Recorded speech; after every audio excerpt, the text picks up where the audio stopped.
e pei ona maualunga o le langi i le lalolangi.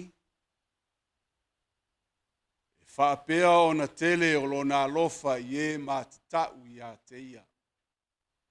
E pei ona vāvā mamao o sa sae masifo. E whaapea lava ona wha mamao e ia i a te tātou. O a tātou soli tu la fono. E whaapea ona alofa muti vale o le tamā i lana whanau. Whaapea lava o na alofa muti vale o Jehova i e mātatau i a teia. Veia upu o le afionga le atua e vi i ai le alofa o le atua ma le whaafeilo inga i le neitu la Afiafi. Le alofa lea o le atua ua tapu au ina ilo uto soifua ma lo ne yola. Lea ua tātou fesila whai ai. I lunga o le upenga ta whailangi. O le poloka lame le SISDAC worldwide ne Afiafi. Tātou te whai Lotu whatasi ai le lalolangi atoa. I le neitu la Afiafi. I avea ia lo uleo e whai masui. Lana au auna taitai ma tāngaruenga. I le nei tu la Afiafi o te fiafia. O whaatalofa atu ma o whaafeilo i atu. I lau susunga, i le taitai au au. Le wharetua i a tiana. Whapere no whalo. Whawhelo inga Queensalani le nei Afiafi. Whamalo le soifo maua ma le whalau manuia. Whamalo tau. Whamalo ono sai i lau sunga le teitai au au. O le tatalo le nei tū o le mtanga luenga. E ui lava. Ngona le leo rama. Whaftai o lo soifo manuia. Lau susunga le teitai au au ma le whaltua ma le nofo alo. Teinane sui o le komiti mamaru. I lau susunga pasta ia feta ma le whaletua nofo alo teinane. Sunga ia pasta ata tanu vasa ma le ainga. Le loa loa kalesia ai maise. Taim tanga luenga e fia o lo tu mai le foe. Ta ina ngā luenga aso fitu sa moa tuto tasi le lalulangi. Whaatalo fatu. Mai lava i maunga te tele. Se yo i maunga iti. E le whangalo ina ainga. Wo mai ma sani. O lo fonga mai po lo mai mo mai. Nei polo kalame le SISDAC worldwide. Wele fe au li nei Afiafi. Whawhelo i atu. Whaatalo fatu. Alofa le atua. E yeila na whamrianga i lo whaafonga mai. Se fe au. Le a fola flaina. Pa i atu, pa i ane, pa ifu. Mai finangalo ma whaamo i mohe. O le au saunia le tātou. Lo mātou tamai o langi. E ui lava ina langona le leo i rama. I lo ainga i le whātua. SISDAC watasi.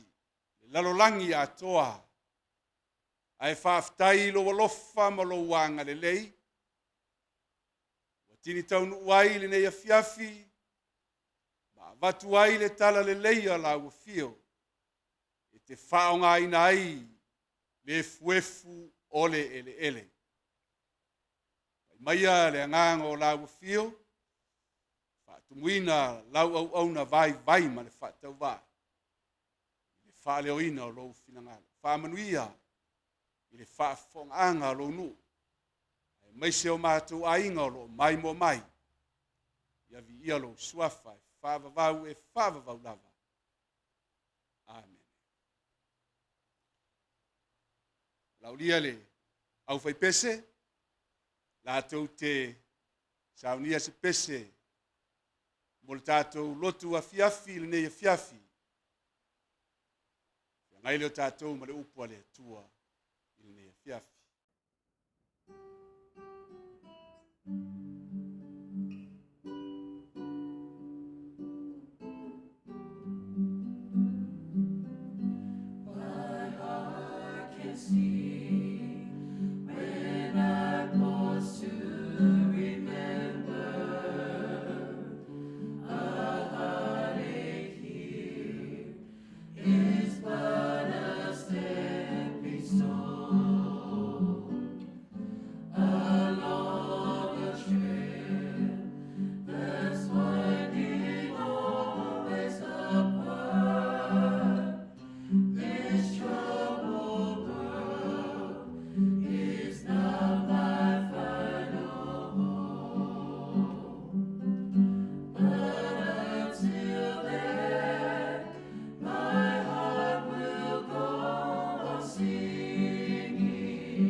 O le nei afiafi. O se afiafi o le whaamā whanwhananga.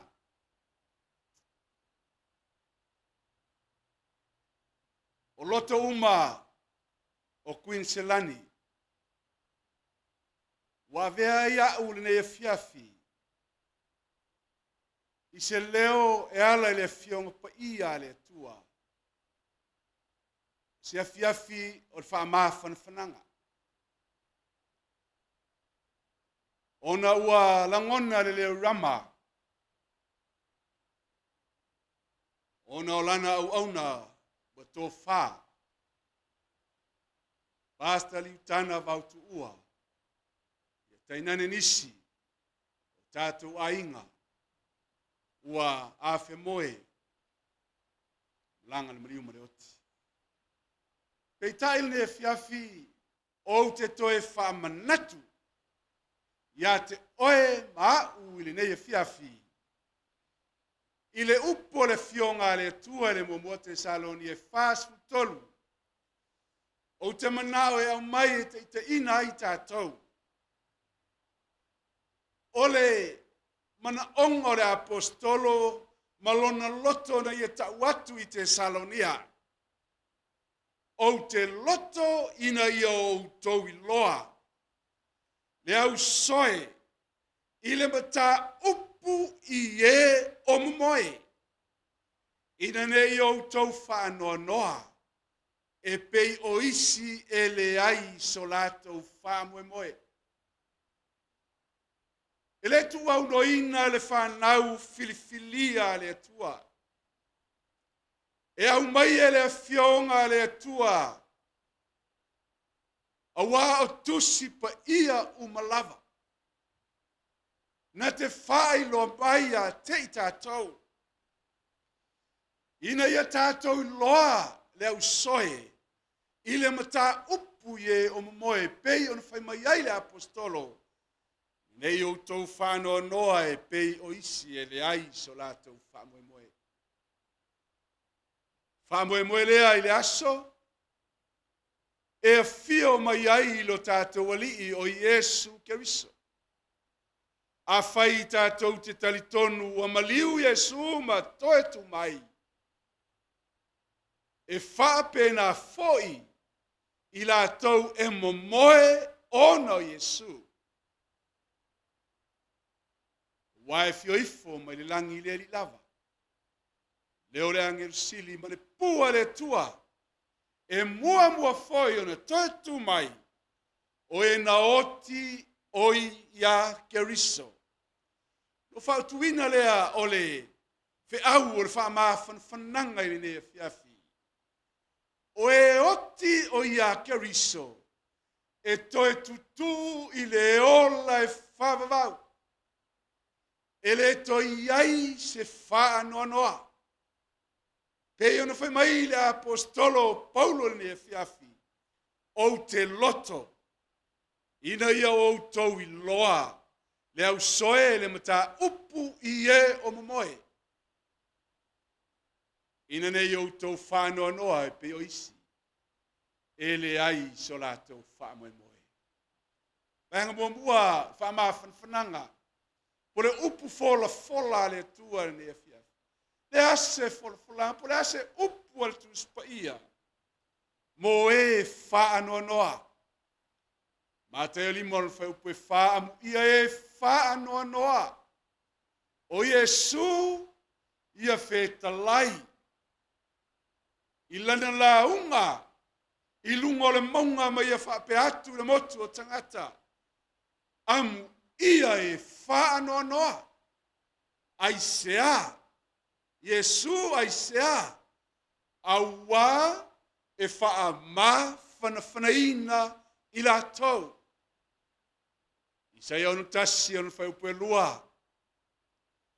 I tā la i le tau sanga e tali le leia mai ai e Jehova. Ma le aso e taui ai masui e lo tātou atua.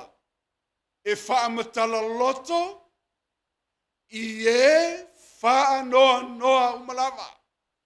I le aso e le afio mai ai Iesu. E afio mai ma le taui, lua te Salonia mua. Iva ma le sifulu. E taui masui. Ia i la tau o e le ana i le tala le leia lo tātou ali o Iesu Keriso. Peitai. Fai mai le fionga le tua e si itia i la tau. Olo ola. A o la tau na mamoe. Toe tu e noti o ia Keriso. Fai mai e le to iai. Se whaanoa noa. Ai sea. Wa foi mai fa mai le apostolo Paulo. Te loto ina i o tau loa le mta upu i e o momoe. Roma suliman fai upu e wha mea umana tu sia na mua. Tu sia ia e a o mai. Le a inga wha tua. SISDAC o tasi. Na tu sia ia mea e o mai ai a te I tātou. Ina ia tātou maua le wha moe moe. E tupu mai ai le on sai. Ma le wha ma whana mai. O tusi. Po le tusi pa ia. Pe ono tau wha fonga. Ile nei tu la Afiafi. Pe ano whai atu. O le whi au o le nei Afiafi. O le whi au o le wha ma whana. Angalo na lua. Lea se upu o le tusi pa ia uinga I le oti o le tangata. Whafonga se whetalai le fionga le tua I le amtanga. Na fausi ai e le tua le tangata. Whai ele Iova le tua le tangata I le fuefu o le ele. Ma nava I ai Iona ponga isu. O le ma nava ola. Ona avea ai lea o le tangata. Ma tangata ola. Le fuafuanga lea le tua I le amtanga. Ie tena. Pamai na whaia le tua le tangata I le fuefu o le lele. Ma nava I ai le ma nava ola. E fuefu o le lele. Whao popo I ai le ma nava ola. Pamai le fionga ona avea ai lea. O le tangata ma tangata ola. Whai tātou le fuefu o le lele. Ma le whailaunga sfulua no whai upe fitu. Oti le tangata. Ma toe fo I atu le fuefu I le ele. E pei ona iaia. Ma toe fo I atu le anganga I le atua. O le na foa ina mai ai. Ua toe fo I atu le fuefu I le ele. Pea o ina wala au mai le tua. Ma malo le tangata. Toe fo I lava le tangata I le fuefu o le ele. Pei ona iai o ia. Ai toe fo I atu le anganga o le tua. Le mana vaola lea le tua. Na tu wina I le amatanga I tena. Mai e toe fo I atu I le tua. O le na fo ina mai ai. Fo mula le tua. Pe mai salamo e ono fai upe lima. E le ai se manatu. Le ua tofa. Le ua moe. Le ua malo po ua maliu. Fa mai salamo e ono fai upe lima. E le ai. Awa e le ai se manatu ya te oe. Rono winga e le to e manatua le tua. Le ai se manatu ya te oe le oti. O ai ea se vivi atu ya te oe. Ile tunga mau. Wale ai. E o lava I le tua le na ia whaia o ia. Wale ai. Wa toi fo'i I le fuefu o le ele. Ai fo'i atu le mana vaola. A le tua I le tua. E o ai Iona mana tuna tunga. Wale ai se manatu. Ya te oe le toi mana tua le tua. E o le vivi atu I le tua wale mawhai. Mena e tā ua ia maua le avanoa. Soifua mo wolai. Fai se melelei. Molo tātou atua. Tō tūri foi o ia ngarunga fitu no fai upe ono sfulu. Ma langatu ma leo tele li ie au etu na atu le nei ang sala ya te latou se te whano lea. Ua tau ai maa. Lai atu se te whano le nu. Ai hita le nu. O le ti a kono. A wha mai le talo se te whano. A mai wa langa atu ma leo tele lea li ie. Au etu tu ina atu le nei ang sala ya te latou. Uma atu le upu. Ona moe ai lea o ia. Moe se te whano. Whātali e tae ao le toi tu. whaafonga ia Yesu. Upwhama whanawhana o le au ni Afiafi. Whetara ia tu ia upu ai muli ane o whape atu o ia te latou. Olo o moe la tātou wō la salo. Ai o te alu e whawhangu ia te ia. Aisea, e tau e tuspa ia o lo moe. E whape nā lana au auna. Ua tō whā. Ua tō whā i a ao le tua. E whape nā le upo e Yesu le ne Afiafi. Ma Yesu au te alu e whawhangu ia te ia. Aisea, e tau e tuspa ia. Le oti o le moe. Moe i a Yesu. Tule Yesu la salo. Lea la vaso. Me te alu e whawhangu. Ia te ia, woti. Ai tau e tuspa ia. O le moe. I opu. O le asa u whaamitalanga. A o le tangata e oti o ia matatia. E tōfo i le mānawa le tangata o nei whea le o ia. E ta oto fo i le tangata. E le toe tūlai. Se ia mawai le langi. La tau te le ala. E le whangua fo i la tau. I lo la tau moe. Wa vea le tunga mau mamaota o le tangata. Tō whai. Mata oto ai. E wha tali le tai ao le toe tū. Le tai ao e a whio mai a Yesu. Mua e toe tū e noti. Oia keriso. Whai oti tangata e toe ola mai e oia. O te wha tali atu i aso uma o le taua. Ua tōwhia iau. Se i o ina suia o au. E aso e whio mai a Yesu. Whano le wami o le anga le afi. Tau i masui ai le atua. E wale usi tai le tala le lei. Alo tātou wa li o Yesu keriso. Ai are tangata.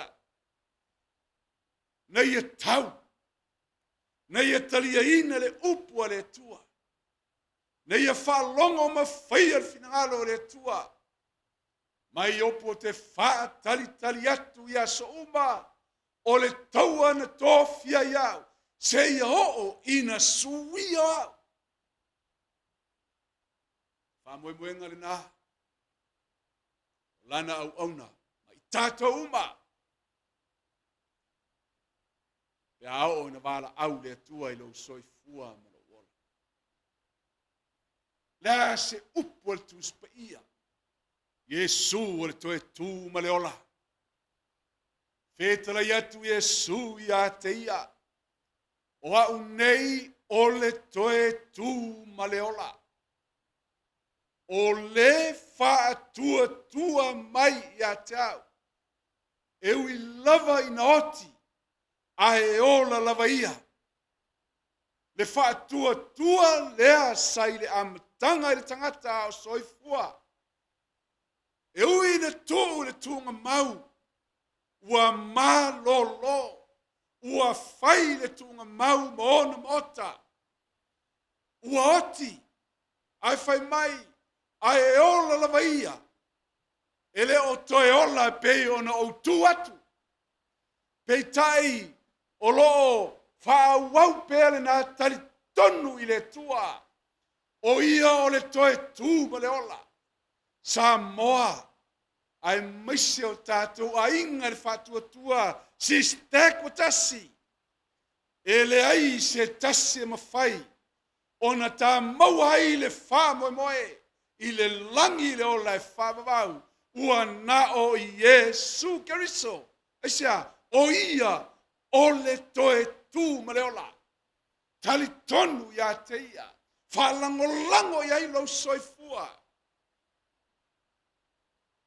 Te malolo i le tunga mau, e le iloa se mea. Le aso e fio mai a Yesu. O ia ilo wha moe moe. I le langi i le ola e wha. Wae fio ifo mai le langi i le li lava. Ma le alanga. Ma le leo le angel sili. Ma le pua le tua. E mua foi na toe tu mai oe. Ua oti oi ya keriso. Le wha moe moenga le nā. Samoa. Le ainga o le tua. Ai maise o tātou ainga. Lo wha fonga mai. Le wha moe moe le nā e peise taula o le anganga. E le matosina. Ai mausali lo wha moe moe. Le aso le e fio mai a Yesu. Ma fwana fa mai l'apostolo Paulo Tesalonia o te Lotu.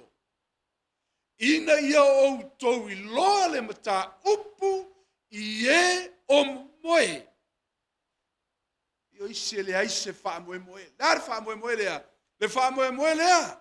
Mai Paulo ia Tesalonia. Ua mawai atu Paulo. Ua mawai Tesalonia. A o oe mahau. Fai mai e fio mai le langi lea li lava. Yesu keriso. Ma le alanga. E lea fio fa lilo mai. Ma le leo le angel sili. O le pua le tua. Ai fai mai. E mua foi. O na toe tutu mai o e woti.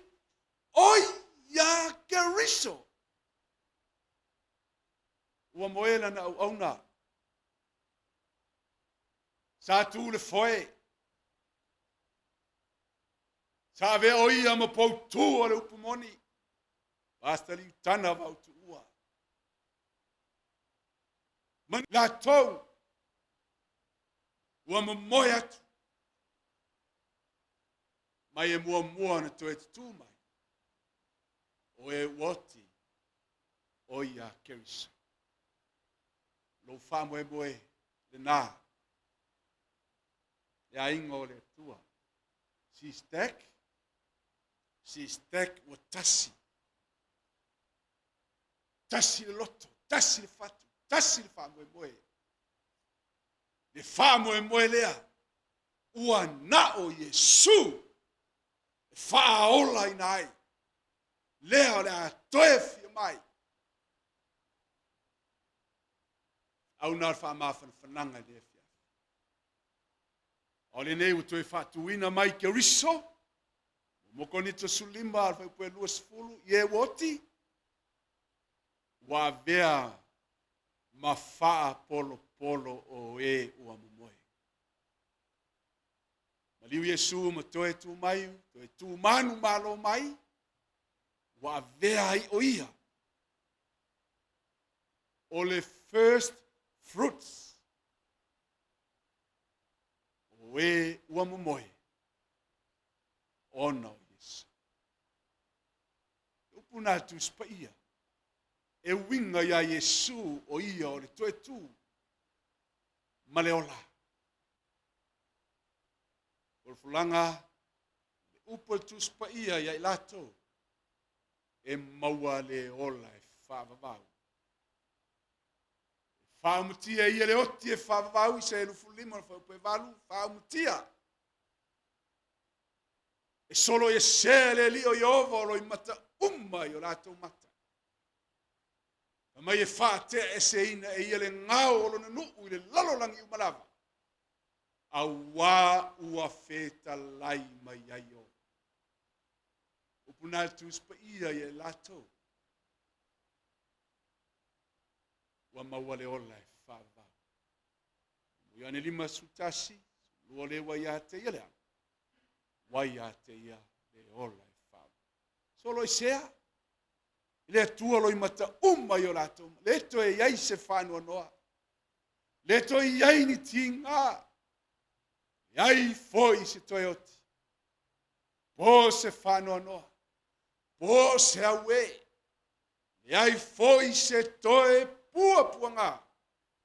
Awa ua mawai atu. Mea mo. Mari sei lima tasi on foi posu tasi. Foi mai e o tongi o laina i ova. Tawami o tonu ina ma tongi o laina i lona lava toto. Mai la tau te o mai siona male alanga, male oli e whawa vau i lunga o la tau ulu. O mai la tau te mauale oli male fia. Ai sola ese. Le whaanonoa. Male mapu i tinga. Le aso. Ele to iai se whaanonoa. Ele to iai se mapu i tinga. Le apostolo Paulo ne Afiafi. Ole fe au o le wha fana. Le ata. Male no whaar. A inga ngalua. Asta valele. Te loto ne yo toi loa le usoe. Ta upu ye o momoe. Ine ne yo to whano noa. Pe yo isi le ai se whamoe. Ua moe pasta li tana vautu ua. Mai lato uma. Le ngata i lana au auna. Latou o lo momoe. Tu maloi le. Tanga luenga ni New Wales. Mai le fionga le tua ne fia. Awane ya vesea le whamoe. Whamoe moe na sa tuai. Pasta li utana vautu ua ma ave le feau. Ma fuanga na whamea le fionga le tua. O tau uma e vangai a te ia. Iau tau whanoa noa ono ia. O tau uma e loa lona i ngoa. Iau tau whape atu. E wangau sia le tō malosi. O le la au matangofie.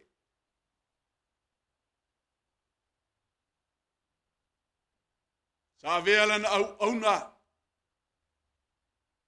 O se la au matangofie a o soifua.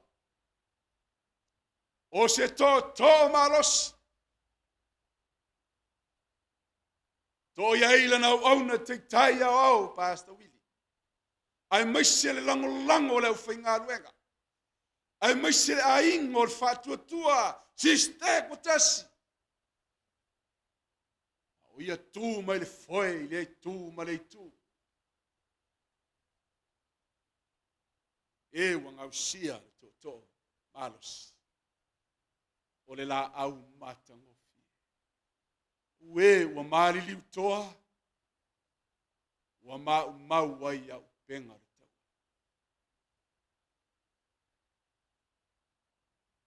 Moela na au auna. Whanga ino i o le toa. Na te ave ina le tala le lei.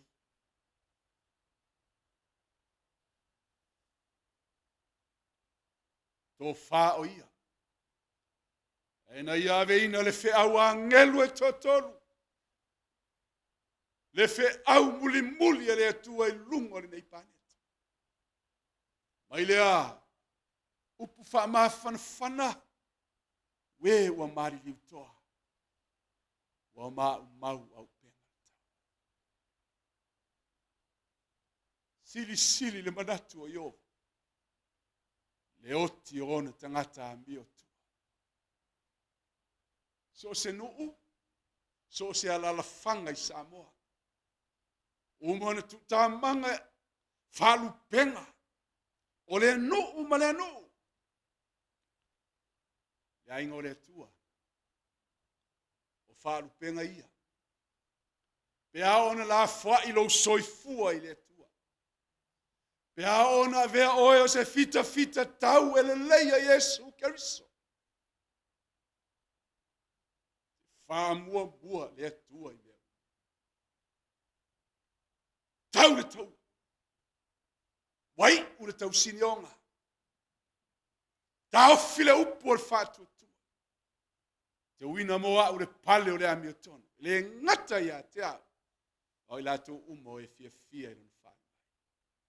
Whāru pengana na ore fita tau. Mo Yesu Keriso.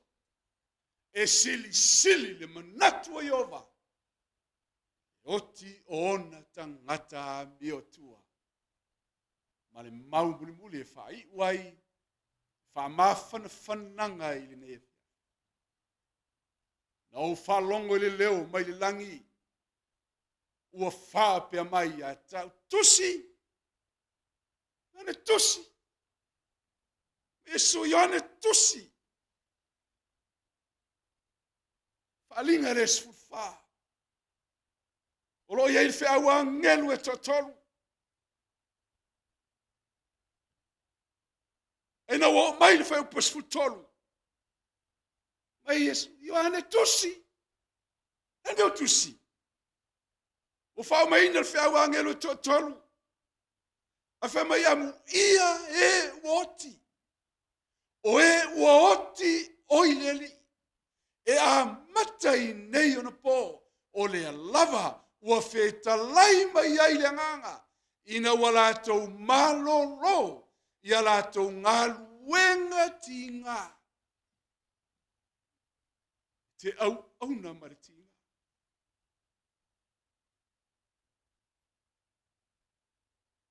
Whatanga ele tua tinga. No o iaio. E whatanga ele tua tinga. Ia oe mau. Lea sa au na iai. Pasta liu tana vau tuua. Lato. Vai mai. O lato ngaluenga foi. E muli ya te i lato.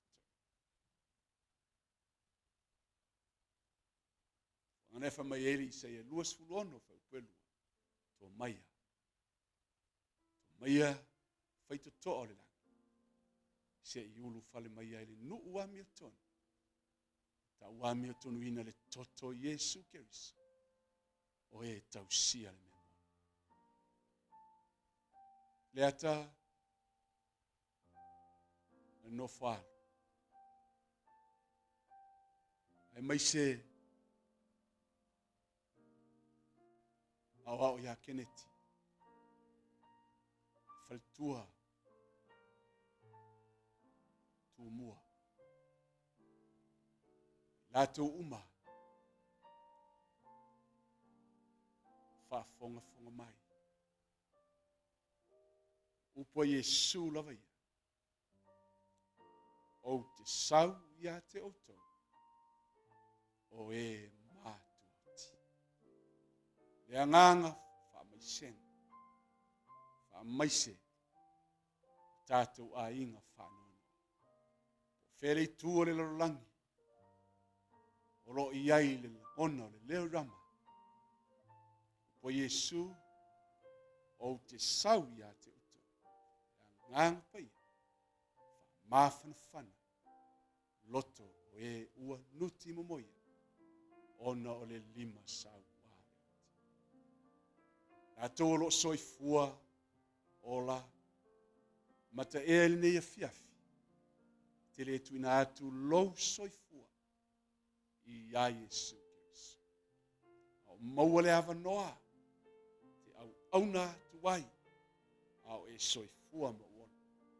Te le whapeane le ne Afiafi. Yesu e. Pule mai oe. Pule mai oe. Ia te au. Le toi fia lo loto. Ai fai le mea e te fina ngaro. La u fai wina. Mātou tamai o le langi. Whao maina le ngā luenga le tangata. o upu whaamawhanawhana mai lau a whionga pa ia. Whai ai o na whaamawhanawhanaina. E le tā ua le tangata o lo aveina le whiau. Pei tae o le upo le ola na mātou whalongo iai. Ia pai atu. Pai ane. I whina ngalo ma whaamu. Alofa, lo mātou atua e ala i le mana o lo wanganga pa ia. Wha maise lo wanganga. Whale tua ia le ata, ma le no whaalo ma ai ngalua. Ai tainane e tō whilau, ma le no whaalo ai ngalua. Ai maise a inga o lo mawhatia. Wha maise lo wanganga. Wana o lo wanganga e mawhai. Wha mawhanawhanaina loto wanuti mamai. Mai leo le mutaanga lea o le mātou wha moe moe. Lo mātou tuli matai pea. E nā aso e te whio mai ai. Saunia mātou uma le langi le ola e wha. Whamanuia i lau auna ia Pastor Willie ma le ainga. Tainane lau ngā luenga lou a inga o le whātua. SISDAC ua tasi le lalolangi atoa. Le ali ia o atu iai le whaamanuianga lau fia. Tainane o mātou ainga o mai masani. O loo mai mo mai. Ia tutusa i mātou. I lo walofa malo. Whamangalo. I o mātou whale tonu. Wha tupu te leina pēr o mātou wha atua. Tū mau mai lo walofa tū noa. Ngā luenga, whai pēr, lo lava ngang paia. Atu i le so. Nei se i hoi, whaavavau